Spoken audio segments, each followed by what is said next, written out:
दोस्तों जरा सोचो कि अगर धरती पे पानी पूरी तरह से खत्म हो जाए तो क्या होगा। तो ये कहानी उसी वक्त की दिखाई जाती है जब धरती पर से पानी पूरी तरह से खत्म हो चुका है। यहाँ तक कि लोग करेंसी को भी पानी मानते हैं और पानी को करेंसी मानते हैं। वहाँ पे एक बूंद पानी की कीमत तकरीबन 1000 रुपये होती है और इसी बीच में खूब ज़्यादा धूम खराबा हर जगह होता है। और अगर इसी तरह चलता रहा तो इंसानियत पूरी तरह से धरती से ख़त्म हो जाएगी। इसी बीच हमें अर्नेस्ट नाम का एक बंदा दिखाई देता है जो कि अपने बेटे और बेटी के साथ रहता है। अर्नेस्ट दरअसल उसके पास एक गधा होता है जिससे वो सामान को इधर उधर ट्रांसपोर्ट करके पैसे कमाता है और अपने परिवार का भरण पोषण करता है। अर्नेस्ट का बेटा और बेटी ने आज तक एक भी जिंदा पेड़ पौधा नहीं देखा होता है क्योंकि जब से वो लोग पैदा हुए धरती पे पानी खत्म हो चुका है। और जिसके कारण से अर्नेस्ट के पिता के पास एक बहुत बड़ी ज़मीन हुआ करती थी जिस पे वो खेती करते थे। और अर्नेस्ट का ये दिल से उम्मीद था कि वो एक दिन पानी का व्यवस्था करके उस खेती को फिर से करेंगे। और अर्नेस्ट अपने बेटे के साथ, जिसका नाम फ्लेन होता है, वो अपने बेटे के साथ अपने एक जगह पे पहुंचता है जहां पे सरकारी कर्मचारी लोग खुदाई करके पानी निकालते हैं, जो कि पानी काफ़ी महंगा होता है। वहां पे अर्नेस्ट जाता है और उनसे एक डील करता है, कहता है मुझे खेती के लिए पानी की आवश्यकता है और मैं तुम्हें इसके बदले में खूब सारे पैसे भी दूंगा। लेकिन वो लोग वहाँ पे उसे पानी को दिखाते हुए कहते हैं कि यहाँ पे पानी बहुत महंगा है, हम इतनी ज़्यादा पानी तुम्हें नहीं दे सकते। और वो लोग इस डील को मना कर देते हैं, जिसके कारण से अर्नेस्ट काफ़ी ज़्यादा अपसेट होकर वापस जाने लगता है। तभी उसका गधा गिर जाता है, उसका पैर टूट जाता है और ना चाहते हुए भी अर्नेस्ट को उसे गोली मार के उसे मारना पड़ता है। वो लोग काफ़ी दुखी हो जाते हैं और फाइनली वो लोग अपने घर पहुँचते हैं। वो लोग काफ़ी उदास थे। तभी उनके मन में एक ख्याल आता है कि उन्हें किसी न किसी तरह से तो कोई ट्रांसपोर्ट के लिए कोई जानवर खरीदना पड़ेगा, क्योंकि अगर उसने ऐसा कुछ नहीं खरीदा तो वो लोग भूखे मर जाएंगे।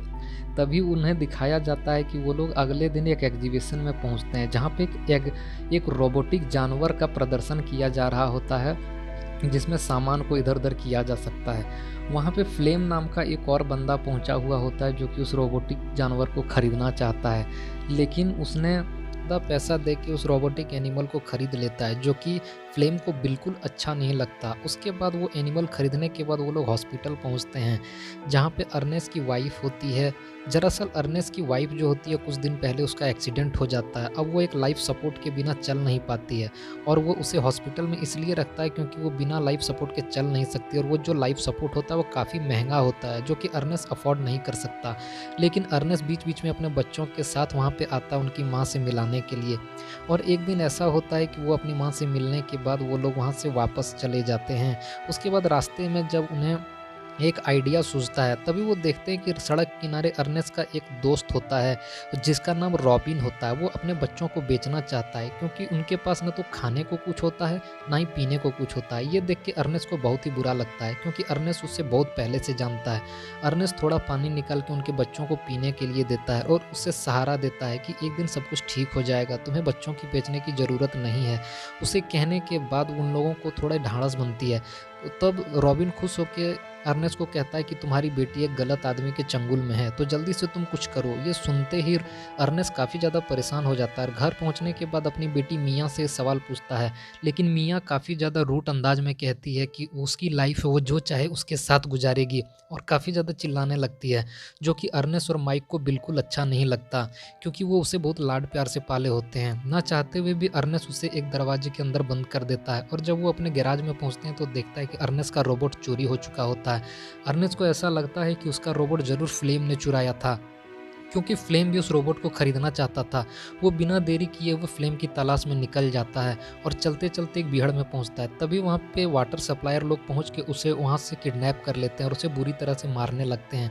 लेकिन जब अर्नेस्ट को होश आता है तभी देखते हैं कि वो लोग उसे जान से मारना चाहते हैं, लेकिन अर्नेस्ट किसी तरह अपनी गन के सहारे वहाँ से भागने में कामयाब हो जाता है। लेकिन उसे ये पता नहीं चल पाता कि इसके पीछे होता कौन है। किसी तरह वो वहाँ से भाग जाता है, लेकिन अब उसके दिमाग में एक चीज़ आ चुका था कि इस सारे चीज़ों के पीछे बिल्कुल ही फ्लेम का हाथ है और वो फ्लेम को ढूंढने के लिए निकल पड़ता है। वह काफ़ी रात हो जाती है। वो फ्लेम को ढूंढते ढूंढते काफ़ी भीड़ों से होते हुए गुजरता है। तभी एक जगह पे उसे फ्लेम नज़र आ जाता है और फ्लेम को देखते ही वो उस पर गन तान देता है और फ्लेम को काफ़ी बुरी तरीके से पीट देता है। उसके बाद वो अपना रोबोटिक को लेके और उसमें फ्लेम को बंदी बना के ले जाने लगता है। काफ़ी दूर चलने और प्रॉपर खाना न मिलने के कारण अब अर्नेस्ट के शरीर में काफ़ी ज़्यादा वीकनेस आ चुकी थी। वो अब ठीक से चल भी नहीं पा रहा था और ना ही कुछ खा पा रहा था, जिस कारण से अर्नेस्ट काफ़ी ज़्यादा परेशान हो जाता है और एक जगह पे वो आराम करने के लिए बैठ जाता है। ये सभी चीज़ें देखने के बाद अर्नेस्ट देखता है कि उसके रोबोट पे बहुत ज़्यादा पानी होता है, लेकिन फ्लेम उसे धीरे-धीरे देख के मुस्कुरा रहा होता है और वो वहाँ पे थकने के बाद बैठता है। अर्नेस्ट के हाथ में पानी का जो बोतल था वो ख़त्म हो जाता है, तभी फ्लेम वो उसे अपना पानी देता है और समझाता है।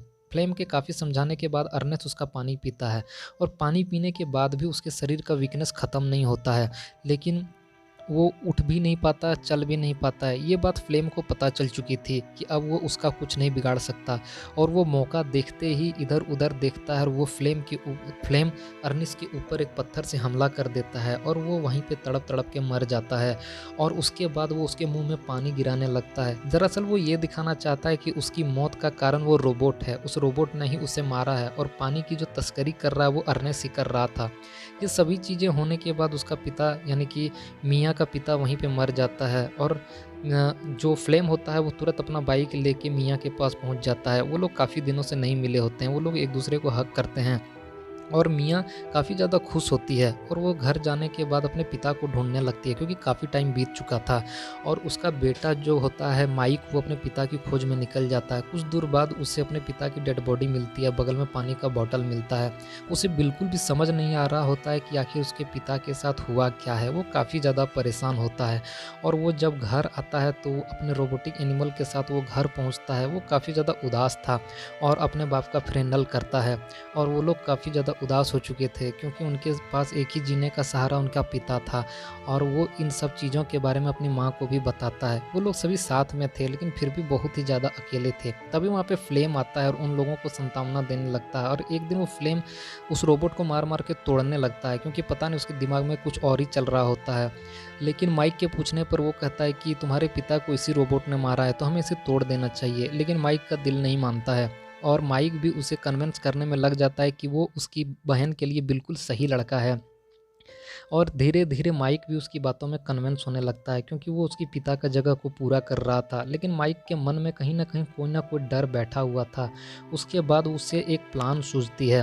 वो किसी तरह जाके वहाँ पे जो वाटर सप्लायर होते हैं, वहाँ पे फ्लेम जाके उन लोगों से एक डील करता है। वो कहते हैं कि मेरे पास बहुत ही बड़ी एक ज़मीन है और अगर तुम लोग मुझे पानी दोगे तो मैं इस पे खेती करूँगा और तुम्हें पानी के बदले दुगुना पैसा दूँगा।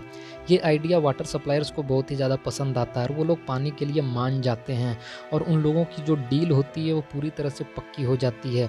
इस बात पे अर्नेस्ट काफ़ी ज़्यादा खुश था। फाइनली वो अपने खेतों में पाइप को बिछा देता है और पानी की सप्लाई शुरू हो जाती है और ज़मीन में काफ़ी जल्दी अच्छे पौधे निकल आते हैं और वहाँ पर का जो खेत होता है वो काफ़ी ज़्यादा हरा-भरा हो जाता है। अब देरी इस बात की थी क्योंकि फ्लेम अब इन फसल की कटाई करके बस बेचना ही चाहता था। तभी उसे पता चलता है कि वहाँ पे कोई सरकारी अफ़सर आया है। इधर अर्नेस्ट भी शादी कर चुका था और सरकारी अफ़सर उसे कहता है कि तुम्हारे जो ससुर थे उसने इस ज़मीन के ऊपर बहुत ही बड़ा कर्जा लिया था। अगर तुमने टाइम पे कर्जा नहीं चुकाया तो ये ज़मीन हमारी हो जाएगी। ये सुनने के बाद फ्लेम को काफ़ी ज़्यादा गुस्सा आता है और एक दिन वो उस रोबोट के लेके कहीं निकल जाता है और वो जाके रॉबिन से मिलता है। उसे पता था कि रॉबिन अपने बच्चों को बेचना चाहता है और वो काफ़ी ज़्यादा पैसे भी कमा चुका है। वो वहाँ पे पहुँचने के बाद रॉबिन पे हमला कर देता है, रॉबिन को बुरी तरह से मारता है और उसके सारे पैसे लेके वहाँ से भाग जाता है और एक गोली वहाँ जो रोबोट होता है उसे भी लग जाती है और उसमें कुछ टेक्निकल इशू आ जाता है और वो अपना काम खुद ही करने लगता है। अपने मेकर्स के बाद वो खुद ही जाने लगता है किसी तरह, क्योंकि उसके अंदर सोचने समझने की शक्ति आ गई थी।